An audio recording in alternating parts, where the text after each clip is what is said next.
Hello guys, dito na naman tayo guys. Upload ko itong video ko para kay DeSantis guys. Kasi wala pala siyang video na mahaba. Panglawa ko na ito guys. Dati doon banda guys yung yung simbahan. Pero hindi ako pupunta doon. Punta ko dito. Uy, green guys, green. Green.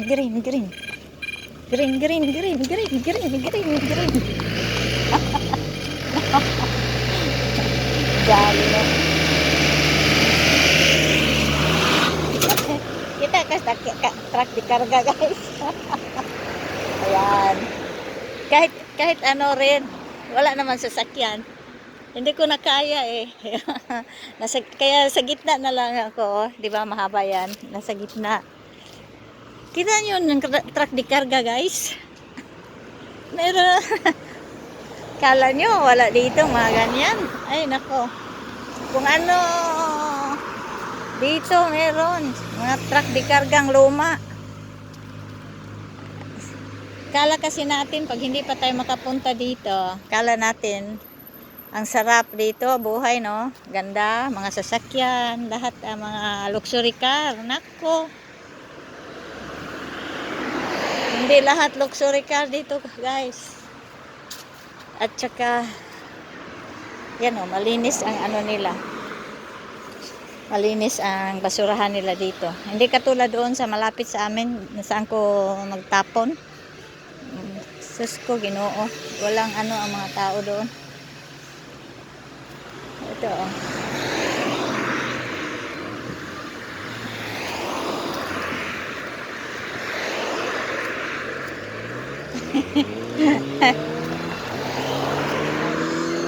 Ako, hilig ako sa moto. Yung mga motor na malalaki.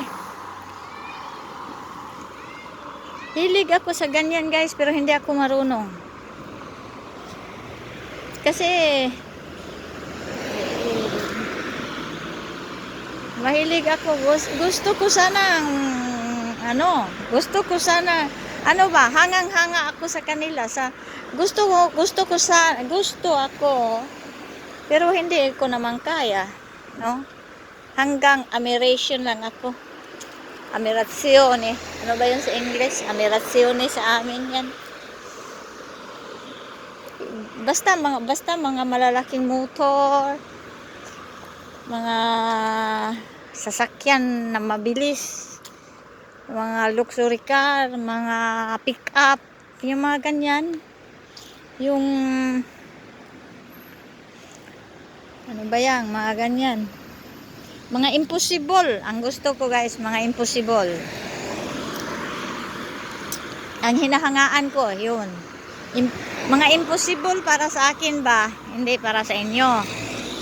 Impossible, yung mga impossible ang hinahangaan ko guys. Yan. Kaya makikita nyo sa mga ano ko, mga shirt ko. Kasi pag may makita ko anong madaanan ko, ganun. Ayun, inaano ko, kinukuha ko.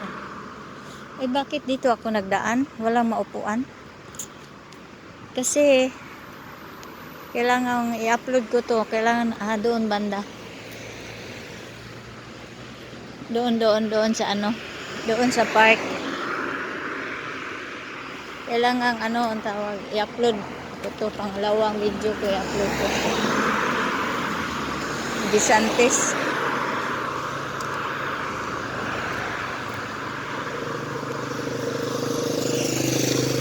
Kasi nadagdagan ang saging niya.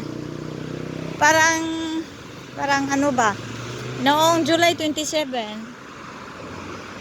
ay wala na kasi akong free hours. Di ginamit ko si DeSantis sa noong July 27 sa hulaan, sa birthday ko. Ay, dumami ang saging niya kasi yung hindi naka-subscribe. Ay dumami. Ngayon nanalo na naman ako ng Nanalo ako ng ano, 50 bananas. Ay kaya sabi ko dito, dagdag natin dito. Ayun, pataas na ng pataas siya.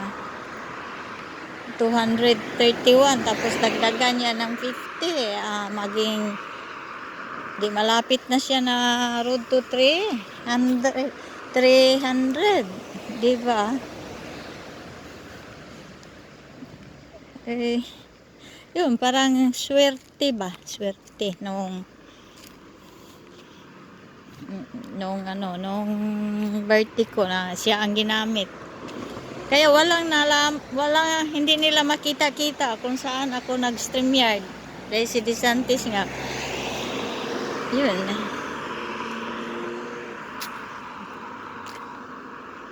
Pag manalo na naman ako ng saging, dito ko ipalagay lagi.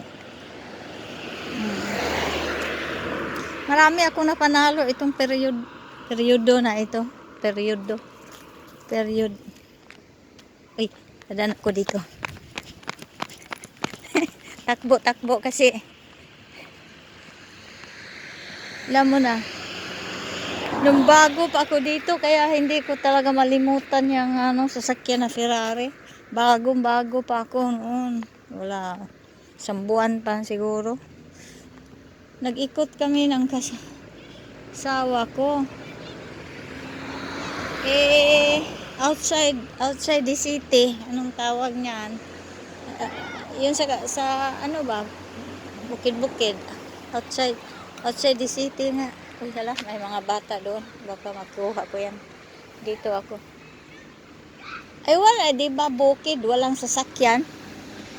Di, tumawid ako padahan-dahan. Wala naman ako nakita sasakyan. Di ba? Ano bang tawag niyan? Sa bukid nga. Ay, hindi naman bukid.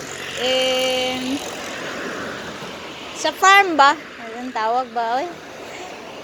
Di wala akong nakita sa sasakyan. Di, tumawid ako sa kalsada, padahan-dahan. Nako. Ang bilis. Bigla lang sumulpot yung Ferrari. Tapos, malayo-layo pa siya ng konti. Nagbusina na siya. Malayo-layo pa siya ng konti. Biglang sumulpot ba? Yun, nagulat ako. Yun, na-explain ako ng asawa ko noon na ganun pala, ang bilis pala niyan 200, tsaka nasa labas, hindi sa city, lalo na yun sila. Kaya malayong-malayo, ang pananaw ko malayong-malayo, wala akong makikitang sasakyan, bigla lang. Yun. Kaya siguro gano'n, na-impress ko yung mga luxury car. Kasi mula noon, in-explain sa akin, dinadala din ako, pinapakita sa akin yung mga ganyang mga car. Ayun, explain nila na mabilis yan. Kaya siguro gano'n, na-impress. Tsaka naman yung mga motor, lagi kami nanonood ng racing. Pati Formula 1, mga racing, ganyan. Kaya siguro. Pero ang mga pick-up, nakukuha ko yan nung maliit pa ako. Yun. Di ba dati sa bukid, ang mga sasakyan ay mga ganyan. Yung mga pick-up na umakyat sa bukid. Tsaka yung motor din, naalala ko yun, doon sa bukid namin. Merong kami kapitbahay, hindi naman masyadong kapitbahay. Siya, yung bahay nila na nasa bundok. Naku, may motor siya na malaki. Akyat sa bundok yung motor niya. Kaya parang na-impress ko ba kaya siguro ganon, hangang-hanga ako sa mga motor ng mga malalaki. Moto tawag dito. Yun. Wala na ba minutes ito? 10. I-upload ko na to. Pangalawa ko nang upload ito. Kanina may 20, ito 10. Oh, hanggang dito na lang guys. Salamat guys sa inyong love and support. Meron na mga bata doon oh.